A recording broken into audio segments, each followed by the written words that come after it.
Hello students, आज अपने एक बड़ा इंटरेस्टिंग टॉपिक लेकर आए हैं, लॉज ऑफ मोशन।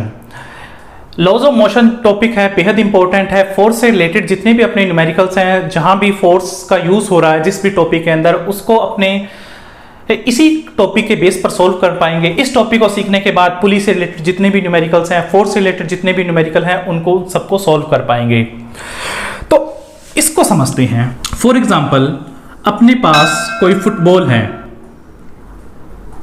जो कि रेस्ट में है, जिसकी वेलोसिटी 0 है।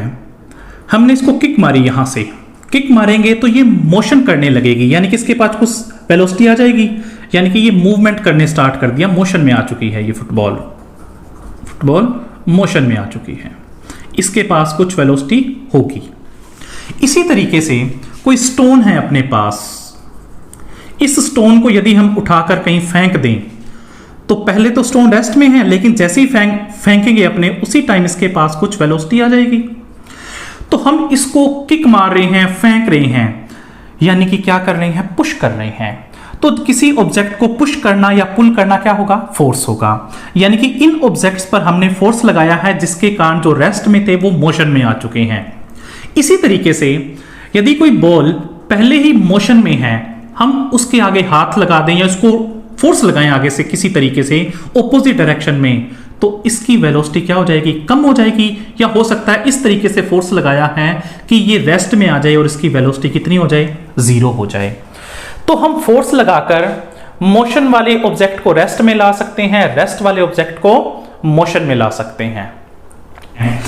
ये अर्थ है, हम कोई ऑब्जेक्ट लेकर यहां पर खड़े हैं, रेस्ट में है ऑब्जेक्ट, जैसे ही छोड़ेंगे तो वो मोशन करना स्टार्ट कर देगी। किसके कारण, ग्रेविटेशनल फोर्स के कारण। यानी कि ग्रेविटेशनल फोर्स ऐसा फोर्स है जो बिना इसके कांटेक्ट में आए दूर से ही इसको क्या कर रहा है, अट्रैक्ट कर रहा है, इसको मोशन में ला रहा है। कि कोई ऑब्जेक्ट मोशन कर रहा है, पहले से ही कोई बॉल है, पहले से ही स्ट्रेट लाइन में जा रही है, यूनिफॉर्म वेलोसिटी के साथ, यूनिफॉर्म मोशन के साथ जा रही है। क्या इसको कंटिन्यू मोशन करवाने के लिए कोई फोर्स लगना चाहिए या नहीं लगना चाहिए? तो इसके बारे में जो सबसे पहले कंसेप्ट दिया था वो दिया था अरिस्टोटल ने। तो अरिस्टोटल जो फैलासी है उसके बारे में अपने स्टडी करेंगे। अरिस्टोटल फैलासी ये कहती है कि कोई ऑब्जेक्ट है, यदि वो मोशन कर रहा है तो इसको मोशन में बनाए रखने के लिए, उसी स्टेट में बनाए रखने के लिए एक एक्सटर्नल फोर्स कंटिन्यू लगना चाहिए, एक एक्सटर्नल फोर्स कंटिन्यू लगना चाहिए। लेकिन ये थ्योरी बाद में गलत साबित हुई। इसने अपनी थ्योरी को सही साबित करने के लिए एक एग्जांपल दिया एरो का, कि एरो को जब अपने बॉ से प्रोजेक्ट करवाते हैं तो एयर में जब वो मोशन करता है तो वो क्यों करता है, एयर में कंटिन्यू मोशन क्यों करता है? हमने एक बार उसको प्रोजेक्ट करके छोड़ दिया, फिर भी वो कंटिन्यू मोशन क्यों करता है? तो इसको एक्सप्लेन करने के लिए एरिस्टोटल ने क्या कहा कि जो एयर होती है वो इसके बैक एंड पे एक फोर्स लगाती है आगे की तरफ, कंटिन्यू एक्सटर्नल फोर्स लगाती है कंटिन्यू, जिसके कारण ये आगे की तरफ मोशन करती रहती है। लेकिन इसकी थ्योरी को बाद में गैलीलियो ने गलत साबित किया। तो गैलीलियो ने अपना एक एक्सपेरिमेंट किया जिसके बेस पर उसने अरिस्टोटल की जो थ्योरी को गलत प्रूफ किया। तो इस एक्सपेरिमेंट के लिए गैलीलियो ने क्या किया, गैलीलियो ने एक डबल इंक्लाइंड प्लेन लिया, डबल इंक्लाइंड प्लेन, और इस डबल इंक्लाइंड प्लेन के अंदर दो पार्ट तो इंक्लाइंड थे, लेकिन एक जो बीच वाला पार्ट था वो बिल्कुल हॉरिजॉन्टल था। ये एक इस तरीके से प्लेन है, इंक्लाइंड प्लेन, और एक ये इस तरीके से प्लेन है।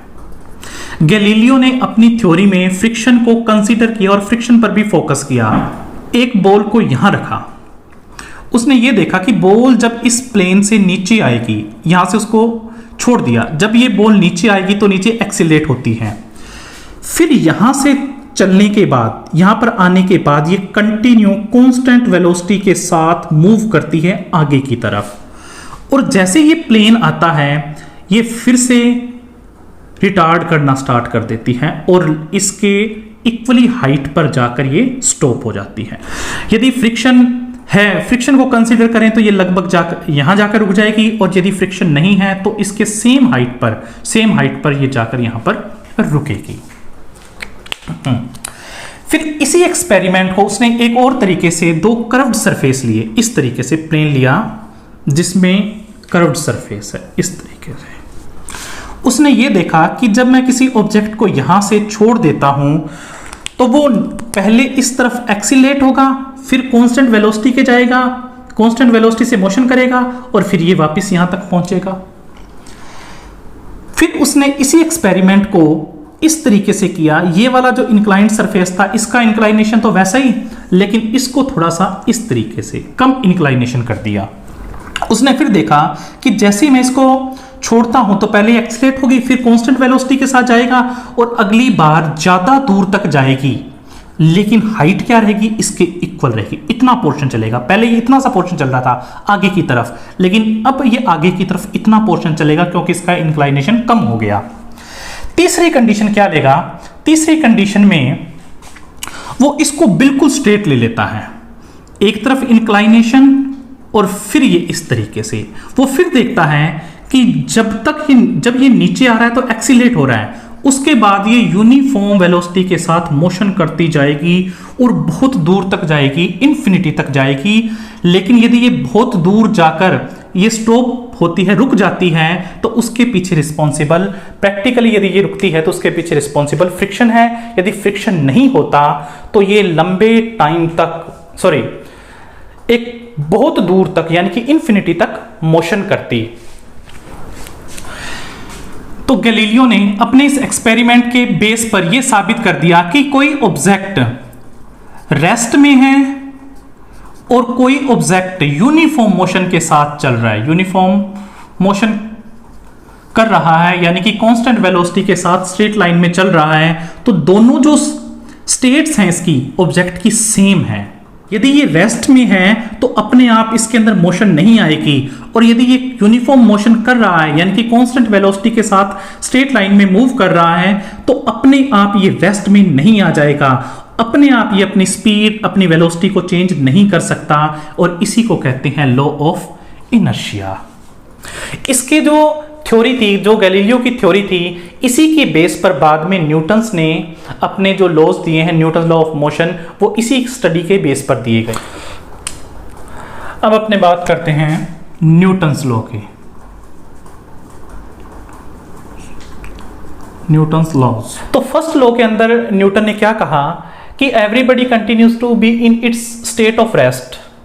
जो भी ऑब्जेक्ट है वो रेस्ट, जो स्टेट ऑफ रेस्ट है उसी में कंटिन्यू करना चाहता है, या फिर यूनिफॉर्म मोशन की जो स्टेट है उसी में कंटिन्यू करना चाहता है, जब तक उस पर कोई एक्सटर्नल फोर्स एक्ट ना हो।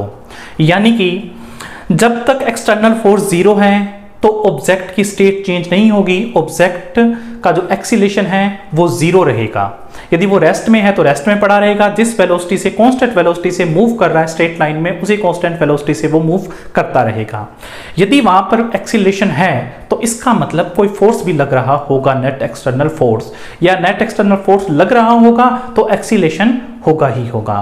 कि ये हमारे पास कोई ऑब्जेक्ट है छोटा सा, ये हमने, ये अर्थ है, इससे काफी हाइट पर रखा हुआ है, इसकी स्टेट है रेस्ट की, यानी कि वेलोसिटी जीरो है, हमने इसको छोड़ दिया तो इसके अंदर मोशन आ गया है, इसकी वेलोसिटी इंक्रीज होने लगी है। इसकी वेलोसिटी क्यों इंक्रीज हो रही है?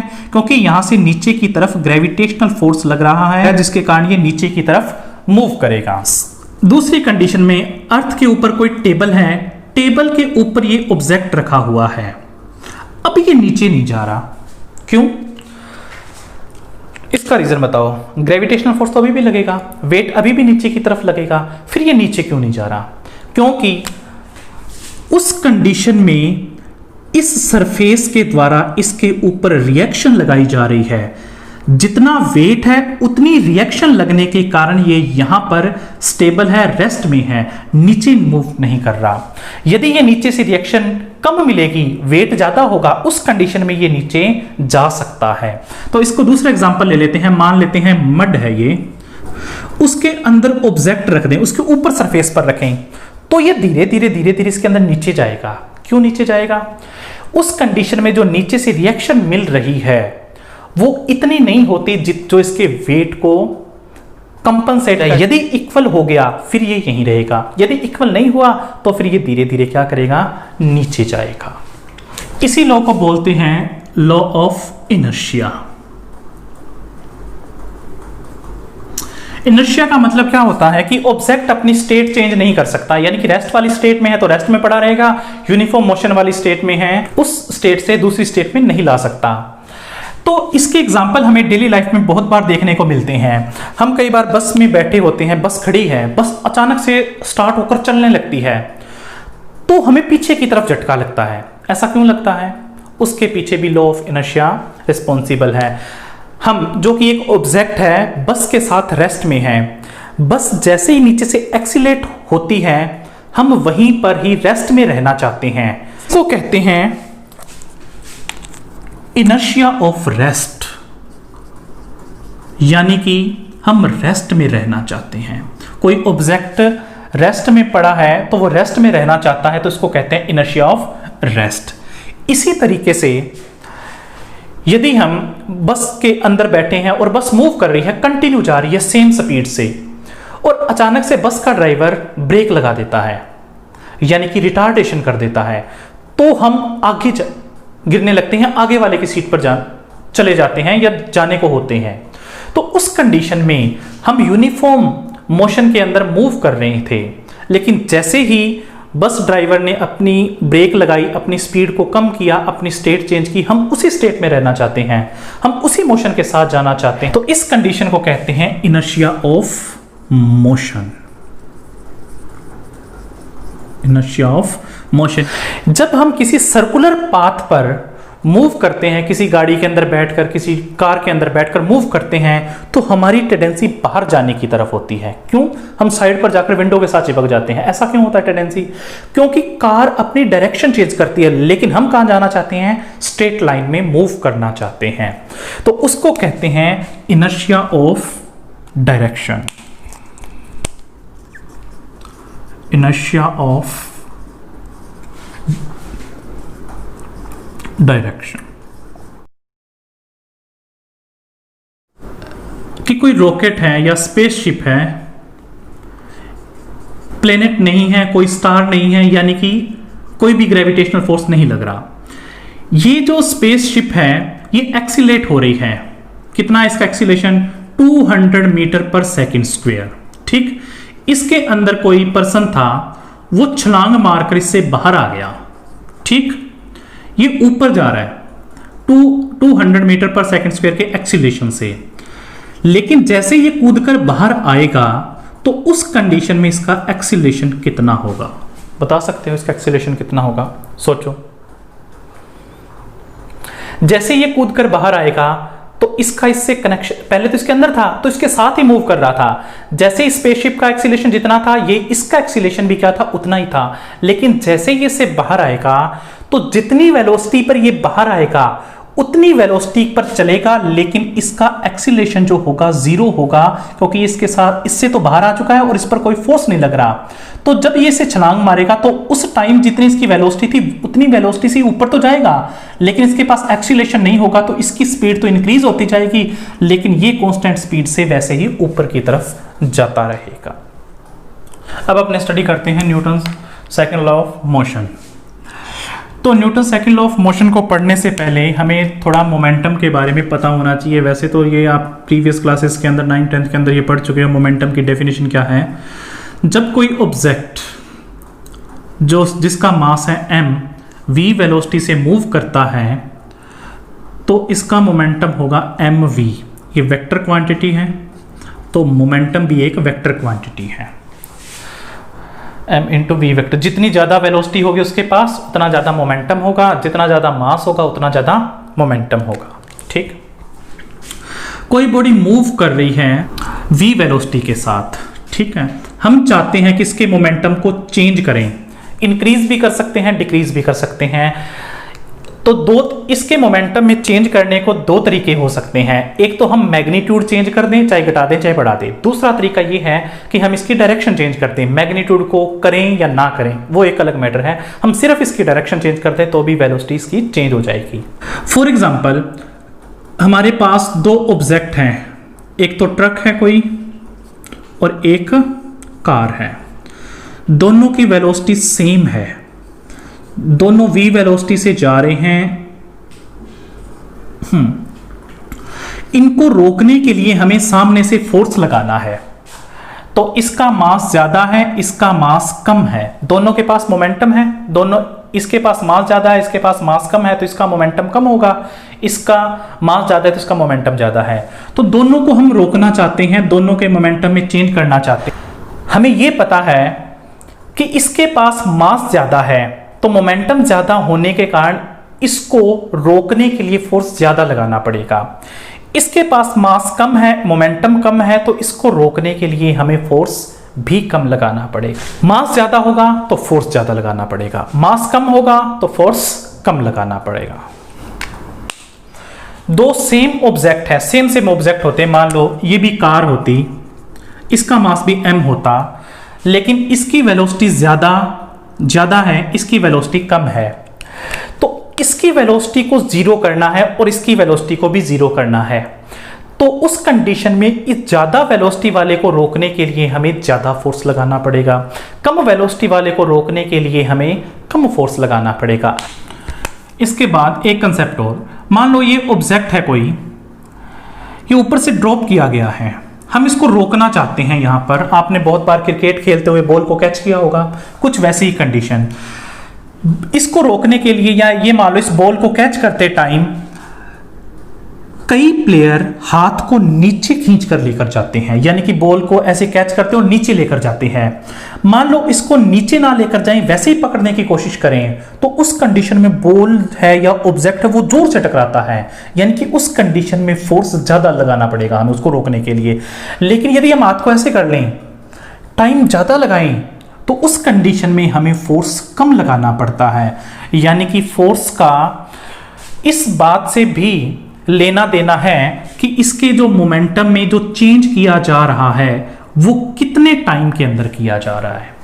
यानी कि थोड़े से टाइम के अंदर यदि हमने इसका मोमेंटम चेंज करना है तो हमें फोर्स ज्यादा लगाना पड़ेगा। ज्यादा टाइम के अंदर यदि हमने इसका मोमेंटम चेंज करना है तो उस कंडीशन में हमें कम फोर्स लगाना पड़ेगा। तो न्यूटन ने ऑब्जर्वेशन के बेस पर ये सेकंड लॉ ऑफ मोशन दिया, उसमें क्या बताया कि जो एक्सटर्नल फोर्स लगाया जाएगा वो प्रोपोर्शनल होगा जितना ऑब्जेक्ट के मोमेंटम में चेंज हो रहा है उस रेट के प्रोपोर्शनल होगा। यानी कि delta p upon delta t, rate in change of momentum is proportional to force. यदि अपने प्रोपोर्शनल का साइन हटाएं तो यहां पर एक कांस्टेंट लगाया जाता है के डेल्टा पी अपॉन में डेल्टा टी। डेल्टा टी क्या है? मोमेंटम, जितना मोमेंटम चेंज करना है उसमें लगने वाला टाइम। तो ऑब्जर्वेशन से ये हमें पता चलता है कि के का जो वैल्यू आती है, के का जो मैग्नीट्यूड होता है वो 1 होता है।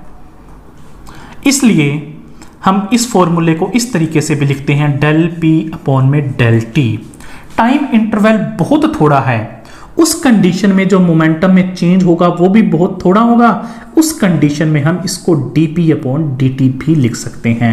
इफ डेल्टा t बहुत थोड़ा है, टेंड्स टू 0, उस कंडीशन में f का फॉर्मूला dp अपॉन dt रहेगा। ठीक है, यदि अपने वेक्टर फॉर्म में लिखो तो f vector is equal to dp vector upon में dt, ये इसका एक्चुअल फॉर्मूला होगा। वैसे तो यहां भी लगना चाहिए, लेकिन ये सिर्फ मैग्नीट्यूड को रिप्रेजेंट करने के लिए, और एक्चुअल फॉर्मूला ये होगा क्योंकि फोर्स कैसी क्वांटिटी है? एक वेक्टर क्वांटिटी है। अब देखो कि इस P को हम क्या लिख सकते हैं? P को हम लिख सकते हैं m v वेक्टर और dt। अब इसको यदि हम डिफरेंशिएट करें तो हमारे पास फोर्स का एक फॉर्मूला आएगा। जो फोर्स का फॉर्मूला है वो हमें सेकंड लॉ से मिलता है, और जो फोर्स की डेफिनेशन है वो हमें फर्स्ट लॉ से मिलती है। डिफरेंशिएट करें तो इसको डिफरेंशिएट करेंगे dm अपॉन में dt, v को छोड़ देंगे। दूसरी बार में क्या लिखेंगे? प्लस में m dv वेक्टर अपॉन में dt। तो ये एक्चुअल फॉर्मूला होता है फोर्स का। तो इस फॉर्मूले का हमें यूज करना है, लेकिन सामान्यतः जो ऑब्जेक्ट्स होते हैं उनके जो मास होते हैं वो कांस्टेंट होते हैं। देखो dm अपॉन dt क्या कह रहा है कि ऑब्जेक्ट का जो मास टाइम के अकॉर्डिंग चेंज हो रहा है। dv अपॉन dt क्या कहता है कि वेलोसिटी में जो चेंज हो रहा है टाइम के रिगार्डिंग वो अपने लिखा जाएगा। लेकिन सामान्यतः ऑब्जेक्ट के लिए इफ dm/dt यदि जीरो है तो क्या होगा, रिजिड बॉडी की यदि अपनी बात करें उस टाइम f का जो फॉर्मूला बनेगा mdv/dt लिखा जाएगा। लेकिन एक्चुअल फॉर्मूला यही है, ये सिर्फ एक उसकी खास कंडीशन है जो हम रिजिड बॉडीज के लिए लिखते हैं, क्योंकि रिजिड बॉडीज के मास के अंदर चेंज नहीं होता तो इसलिए अपने ये फॉर्मूला लिख देते हैं। इसी फॉर्मूले का एक दूसरा रूप है जिसको हम लिखते हैं dv/dt, क्या होता है, एक्सीलरेशन। ये फॉर्मूला हम यूज करते हैं। ये अब अपने स्टडी करते हैं न्यूटन्स के थर्ड लॉ ऑफ मोशन के, जिसको लॉ ऑफ एक्शन रिएक्शन भी कहते हैं, law of action reaction.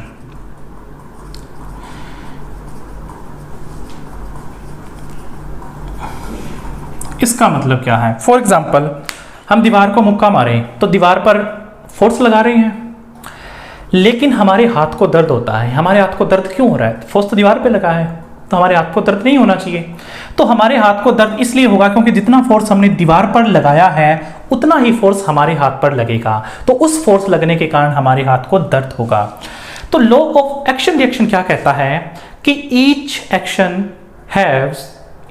Has opposite and equal reaction, तो उतना ही रिएक्शन मिलेगा ऑपोजिट डायरेक्शन में मिलेगा। कैसे, इसको भी अपने समझ लेते हैं। फॉर एग्जाम्पल ये ऑब्जेक्ट है ए, ये ऑब्जेक्ट है बी, ठीक है, इनको किसी टेबल के ऊपर रखा हुआ है। इधर से फोर्स लगाते हैं हम तो ये आगे चलना स्टार्ट कर देगा। मान लेते हैं फ्रिक्शन नहीं है तो आगे चलना स्टार्ट कर देगा, ये भी आगे चलना स्टार्ट कर देगा। तो इस पर किसने फोर्स लगाया है, ए ने फोर्स लगाया है। ये फोर्स तो इस पर लगाया ना, लेकिन बी पर किसने फोर्स लगाया, ए ने। मान लो इधर से 100 न्यूटन फोर्स लगा है तो यहां से 100 न्यूटन नहीं लगेगा, कुछ अलग लगेगा। मान लेते हैं वो 80 न्यूटन लगा है, ठीक है, हम मान लेते हैं इसको ये F1 है। तो बी भी क्या करेगी, इस पर ऑपोजिट डायरेक्शन में 80 न्यूटन ही फोर्स लगाएगी। यानी कि FAB ने जितना लगाया है उतना ही बी लगाएगा ए पर। मैग्नीट्यूड सेम होगा, लेकिन यदि अपने डायरेक्शन की बात करें तो डायरेक्शन ऑपोजिट हो जाएगी। बी लग रहा है ए पर इस डायरेक्शन में, ए लगा रहा है बी पर इस डायरेक्शन में। यही क्या है, लॉ ऑफ एक्शन रिएक्शन है। इससे एक रिजल्ट निकलता है कि जो फोर्सेस हैं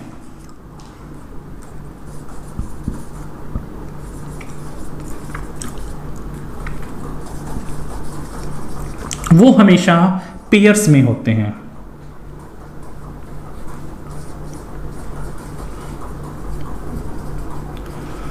फोर्सेस हमेशा पेयर में होते हैं।